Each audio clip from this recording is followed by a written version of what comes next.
உளவுத்துறை கொடுத்த shock report. பாஜக தோல்வி உறுதியானது. இந்தியா கூட்டணிக்கு 300 சீட்டுகள் ஜெயிக்க வாய்ப்பு இருக்குது அப்படின்னு சொல்லி உளவுத்துறையானது மிகப்பெரிய ஒரு அதிர்ச்சியான ரிப்போர்ட் கொடுத்துருக்காங்க. உடனடியாக பிரதமர் மோடி அவர்களும் அமித்ஷா அவர்களும் மிகப்பெரிய ஆலோசனை கூட்டம் ஒன்று நடத்தியிருக்காங்க. இவ்வாறாக தொடர்ந்து மீண்டும் ஆலோசனையானது நடைபெற்று கொண்டிருக்கிறது.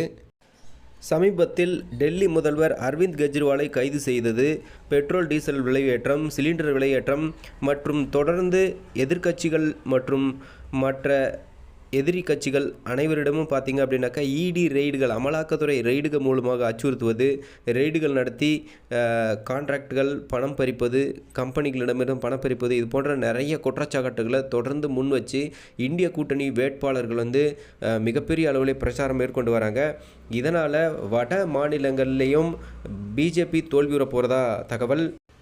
இதனால் பதற்றமடைந்த மோடி மீண்டும் புதிய வியூகத்தை அமைக்கப் போகிறார் என்ற தகவல் வந்திருக்கு. ஸோ அடுத்து என்ன பிளான் பண்ண போகிறாங்க, என்ன களம் இறக்க போகிறாங்க, என்ன செய்ய போகிறாங்க, வெற்றி பெற என்ன வாய்ப்புகள் இருக்குது அப்படின்றது பொறுத்திருந்தான் பார்க்க வேண்டும். மக்களே, இது பற்றின உங்களுடைய கமெண்ட் என்னன்றது கமெண்ட்டில் சொல்லுங்கள். நன்றி.